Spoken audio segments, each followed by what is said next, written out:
패스트의 시대가 끝나가고 있는 그때도 그들은 패스트를 기준으로 살아가고 있었다. 그들은 시대에 뒤떨어진 인간들이었다.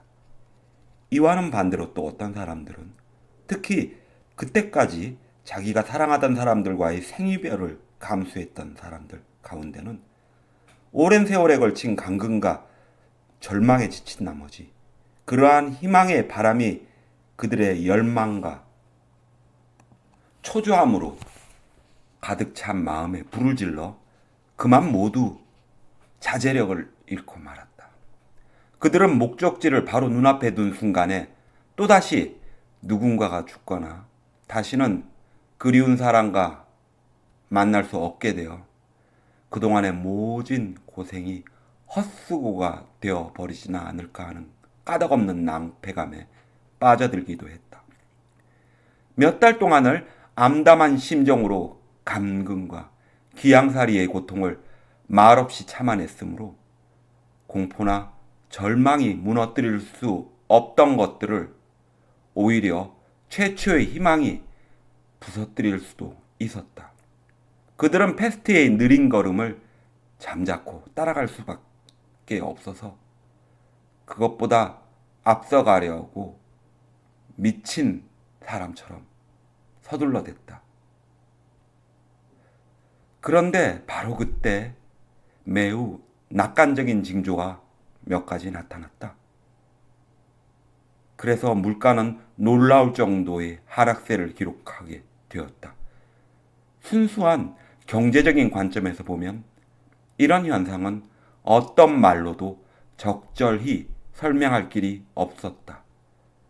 사정의 곤란함은 개선되지 않았고 까다로운 검역 절차는 여전히 계속되었고 식량 보급이 개선될 기미는 전혀 보이지 않았다. 따라서 그런 움직임은 패스트의 쇠퇴 현상이 여러 부분에서 반향을 일으키고 있는 것처럼 순전히 정신적인 현상에 지나지 않았다. 그와 동시에 전에는 같이 모여 살았었으나 패스트로 인해 헤어져야 했던 사람들 사이에서도 낙관적인 태도가 나타나기 시작했다. 시내에 있는 두 개의 수도원은 재건되기 시작했으며 공동생활도 시작되었다. 군대의 경우도 이와 마찬가지여서 텅 비었던 막사로 군인들이 몰려들기 시작했다. 그들은 모두 정상적인 주둔군으로 변모되었다. 이렇게 사소한 움직임들이 사실은 커다란 징조였던 것이다. 시민들은 이렇듯 은근한 기대 속에서 1월 25일까지 살았다.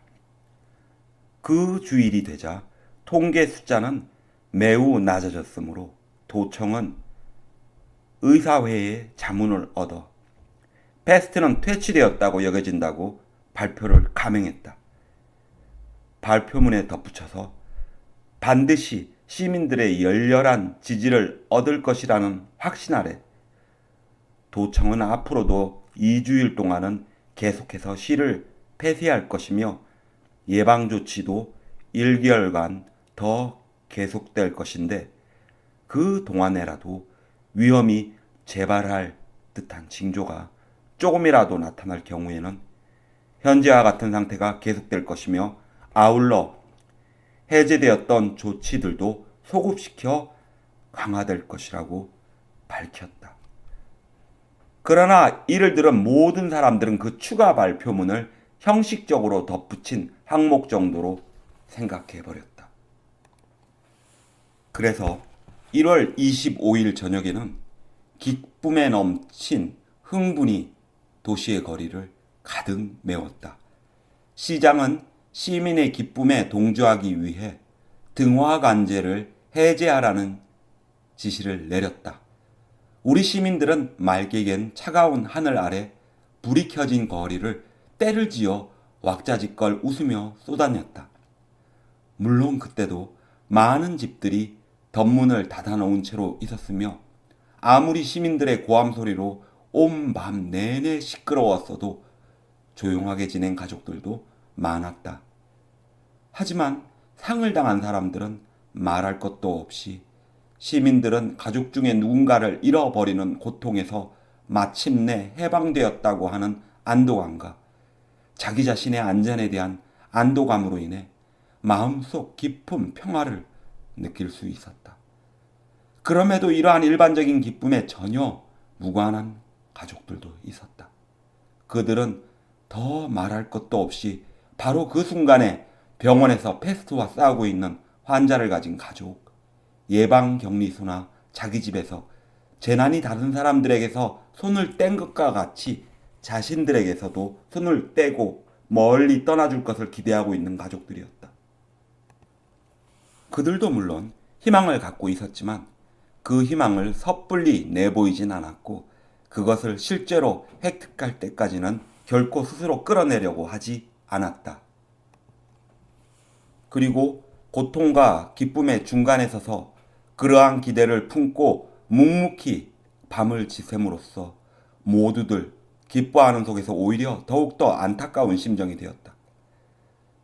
그러나 이런 사람들이 있었다고 해서 다른 사람들이 누리는 기쁨에 어떤 손상이 있었던 건 아니다. 아마 패스트는 아직도 끝나지 않았을 것이다. 그러려면 패스트가 완전히 퇴치되었다는 어떤 증거가 나타나야만 했다. 그런데도 시민들의 머릿속에는 이미 여러 주일 전부터 끝없이 긴 철도 위에 기적 소리를 울리며 기차가 지나가고 햇빛을 받아 반짝이는 바다 위로 배가 출렁거리며 항해하고 있었다. 그 이튿날 사람들의 마음이 가라앉으면 또다시 모든 의혹이 되살아날 것이다. 그러나 그 순간에는 도시 전체가 이제까지 뿌리를 받고 서 있던 그 어둡고 움직이지 않는 곳에서 흔들리기 시작하여 마침내는 생존자들을 싣고 전진하기 시작했던 것이다. 그날 저녁 타루와 리웨도 랑베르나 다른 사람들과 마찬가지로 군중 속에 섞여 걸어가고 있었는데 그들 역시 발이 땅에 닿는 것 같지 않는 기분을 느꼈다. 벌써 한 길에서 벗어난 지도 꽤나 오래되었는데 타루와 리에는 이제껏 그 기쁨의 소리가 자신들의 뒤를 따라오고 있는 것을 들었으며 심지어는 그토록 쓸쓸한 거리에서 덧문이 닫힌 창문들을 따라 걸어가고 있을 때도 그 소리를 들었다. 그리고 그들은 너무도 피곤하였으므로 그 덧문들 뒤에서 아직도 계속되고 있는 그 괴로움을 조금 멀리 떨어진 거리를 가득 메우고 있는 기쁨과 분리시켜 생각할 여유는 없었다. 다가오고 있는 해방은 웃음과 눈물이 뒤섞인 모습을 하고 있었다. 웅성거리는 소리가 더 커지고 더 즐겁게 울려 퍼지자 타루는 문득 걸음을 멈추었다. 어둠침침한 보도 위로 어떤 물체 하나가 가벼운 몸짓으로 다름질쳤다. 고양이였다. 지난 봄 이후로 처음 고양이를 보았다. 고양이는 잠시 길 한복판에 멈춰서서는 한쪽 발을 들고 그 발로 재빨리 자기의 오른쪽 귀를 문지르더니 다시 어둠 속으로 다른질쳐 사라져버렸다. 타루는 미소를 지었다. 그 작달만한 영감도 역시 기뻐했을 것이다.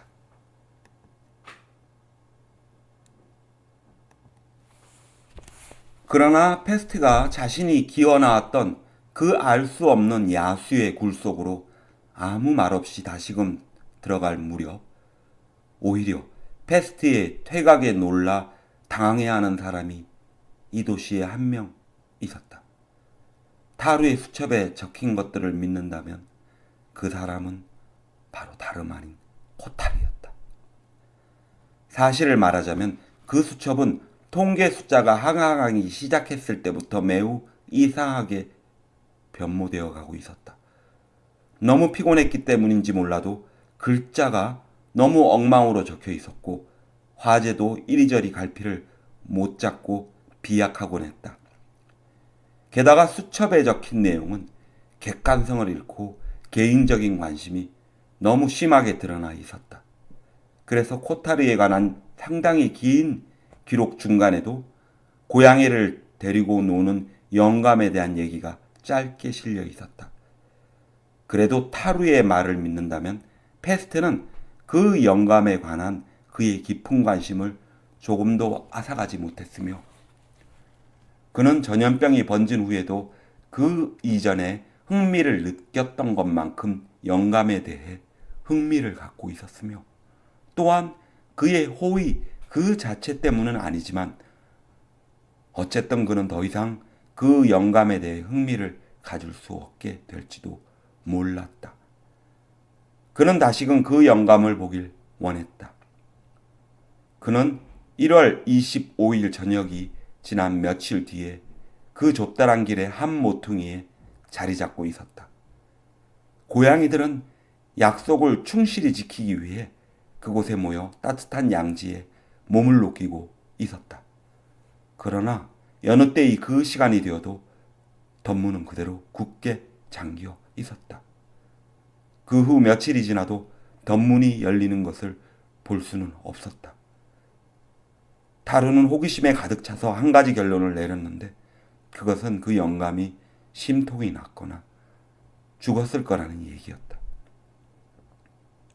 만일 심통이 난 것이라면 그것은 영감이 자기가 옳았으며 못된 짓을 한 것은 패스트였다고 생각했기 때문일 것이며 만일 영감이 죽었기 때문이라면 천식을 앓던 영감과 마찬가지로 이 영감도 과연 성인이었던가 아니었던가를 생각해 볼 필요가 있다고 타루는 수첩에 적어 놓았다.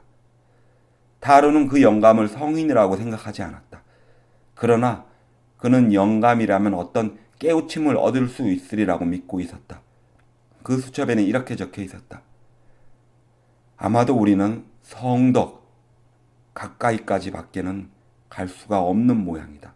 그렇다면 우리는 겸손하고 자애로운 일종의 악마주의에 만족할 수밖에 없지 않은가? 코타르에 대한 고찰 가운데 수첩에는 여러 관찰 기록이 이따금씩 이곳 저곳에서 발견되었는데 그 중에는 이제 회복기에 접어들어서 아무 일도 없었다는 듯이 다시 일을 시작한 그랑에 관한 것과 의사 리웨이 어머니에 관한 것들도 있었다. 한 집에 같이 살고 있던 관계로 주고받을 수 있었던 리웨 어머니와 타루 사이의 얼마쯤의 대화, 그 늙은 부인의 태도와 미소, 페스트에 관한 관찰 등이 꼼꼼하게 적혀 있었다. 타루는 특히 리웨 어머니의 양순함과 모든 것을 단순한 말로 표현해내는 말솜씨, 거리의 고요로 난 창문을 유난히 좋아하는 부인이 저녁 무렵이면 그 창문 앞에서 몸을 기대고 서서 두 손을 가만히 포개놓고 주의 깊은 시선으로 방 안으로 스며든 황혼이 부인의 자태를 잿빛 광선 속에서 검은 그림자로 변화시키며 그 잿빛의 광선이 차츰 짙어져서 그 움직이지 않는 그림자를 녹여버릴 때까지 가만히 앉아있는 모습, 방에서 방으로 옮겨갈 때의 날렵한 몸짓, 타루 앞에서 꼭 그렇게 분명하게 나타내 보인 적은 없지만 그래도 선량함을 확실할 수 있는 부인의 언행, 그리고 생각하지 않고서도 모든 것을 다 알 수 있고 어떤 빛, 심지어는 그것이 패스트의 빛이었을 경우에라도 기꺼이 어깨를 펴고 겨룰 수 있는 사람으로서 부인을 표현하고 있었다. 그런데 이 부분부터 타루의 글씨는 꺾여진 모양으로 이상하게 변모하고 있었다. 그 뒤로 계속되는 몇 줄의 글은 읽기조차 어려웠고 글씨체의 변모를 확인시켜 주기라도 하듯이 그 마지막 부분의 말들은 매우 개인적인 기록들이었다. 예를 들어 내 어머니도 역시 그러했다. 나는 바로 어머니의 그런 양순함을 좋아했으며 어머니야말로 내가 늘 함께 있고 싶었던 그런 여자였다. 8년 전에 어머니가 돌아가셨다고는 결코 생각할 수가 없다. 그저 어머니가 내 눈에 띄지 않게 되었을 뿐이다. 내가 뒤를 돌아다 보았을 때 그곳에 어머니가 안 계셨을 뿐이다. 그러나 우리는 코타르의 이야기로 돌아가야만 한다. 통계 숫자가 하락하기 시작하자 코타르는 여러 가지 이유를 내세워 여러 차례 리웨를 방문했다. 그리고 그는 언제나 리웨에게 패스트가 어떻게 진행될 것인가에 대해 질문했다. 당신은 이렇게 갑작스레 아무런 예고도 없이 패스트가 퇴치되리라고 생각하십니까? 그는 그 점에 관해 사뭇 회의적이었는데 적어도 그 자신이 말한 바에 의하면 그랬다. 하지만 자꾸만 되풀이해서 물어보는 폼이 그렇게 확고한 믿음을 갖고 있지는 못한 것 같았다. 1월 중순에 류에는 매우 낙관적인 답변을 했다. 그런데 그때마다 류에의 답변이 코타르를 기쁘게 해주기는커녕 그가 나타내 보인 여러 가지 반응들은 불쾌한 것이거나 차라리 절망적인 것이었다. 그래서 그 다음부터 류에는 그에게 통계상으로 나타난 희망적인 징조에도 불구하고 아직은 섣불리 승리를 예언할 처지가 못 된다고 말하게끔 되었다. 다시 말해서 코타르가 말했다. 사태는 아직 불분명하고 오늘 내일 사이에 다시 터질 수도 있다는 얘기 아닌가요? 그렇습니다. 퇴치될 전망이 내다보이는 것과 마찬가지로 반대의 경우도 예상할 수 있습니다. 모든 사람들이 불안해하는 그 불확실성이 오히려 코타르에겐 위안을 주는 모양이었다. 코타르는 자기가 사는 마을의 장사꾼들에게 리웨의 의견을 널리 알리고자 애를 썼다. 사실상 그것은 그렇게 어려운 일은 아니었다. 왜냐하면 처음의 승리에 대한 열광이 사라지자 사람들의 머릿속에는 다시금 의혹의 그림자가 드리워져서 도청의 발표로 인해 흥분된 마음에 그늘이 지고 있었기 때문이었다. 코타르는 그러한 불안을 확인하고는 안심하는 듯했다. 그리고 전처럼 낙심하기도 했다. 물론 그렇지요. 그는 타루에게 말했다. 결국은 도시의 폐쇄가 해제되고 말겠지요. 그러면 두고 보십시오. 나 같은 것들은 모조리 녹아버리도록 내버려 둘 겁니다. 1월 20일, 25일까지는 사람들은 그의 정신 상태가 불안정하다는 것을 알게 되었다. 그렇게도 오랫동안 마을 사람들이나 친척들과 타협하고자 애써온 그가 며칠 사이에 이제는 완전히 그들과 틀어지고 말았다. 적어도 겉으로 보기엔 그 당시 그는 이 세상과 완전히 단절된 듯이 보였다. 그러더니 마침내 그는 야만인과 같은 생활을 하기 시작했다. 다시는 식당이나 극장 또는 그가 좋아했던 카페에서 그를 볼 수가 없었다. 그는 패스트가 번지기 이전에 절도 있고 오부됐던 생활 속으로 다시는 되돌아갈 수 없는 듯이 보였다. 그는 자기 아파트에 아주 틀어박혀 지냈으며 식사는 이웃에 있는 식당에서 시켜다 먹었다. 다만 저녁이 되면 그는 숨어 다니듯이 몰래 외출을 해서 가게에서 필요한 물건을 사가지고 사람이 없는 텅 빈 거리 속으로 뛰어들곤 했다. 그 즈음 타루가 그를 만난 적이 있는데 그는 무뚝뚝하게 한두 마디 내뱉을 뿐이었다. 그러다가 갑자기 사교적인 인간으로 변한 그가 패스트에 관해 짓거리며 남의 의견에 장단을 맞추며 저녁마다 군중들 사이에 썩게 상냥하게 웃으며 거리를 쏘다니는 모습을 볼 수 있었다. 도청의 발표가 있던 날 코타르는 완전히 행방을 감춰버렸다. 이틀 후에 타루는 거리를 헤매고 있는 그를 발견했다. 코타루는 타루에게 교회까지 함께 가줄 것을 요청했다.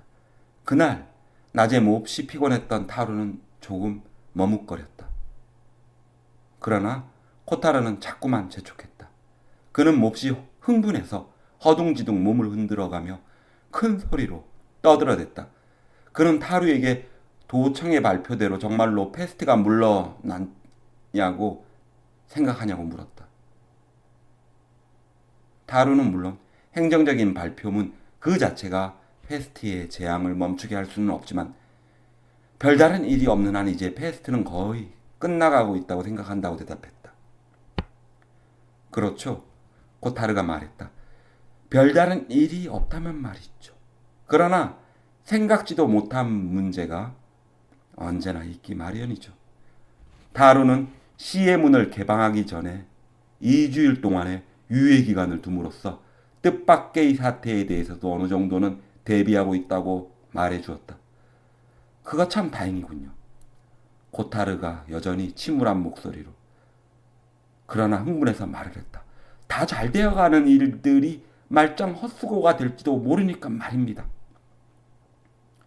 다루는 물론 그럴 수도 있겠지만 그래도 그리 멀지 않는 시일 내에 시의 문이 개방되고 생활도 정상으로 되돌아갈 것이므로 그에 대해 준비를 해두는 게 좋을 거라고 말했다. 그건 그렇다고 칩시다. 코타르가 말했다. 하지만 정상적인 생활로 되돌아간다는 것은 무슨 뜻이지요? 극장에 새 필름이 들어오는 것이죠. 타루가 웃으면서 말했다. 그러자 코타르는 그러함에도 반응을 하지 않고 웃지도 않았다. 그는 페스트가 이 도시에 아무 변화도 일으키지 않을 것이며 그래서 모든 일이 예전, 즉 아무 일도 없었던 듯이 다시 시작될 수 있을지 어떤지를 알고 싶어 했다.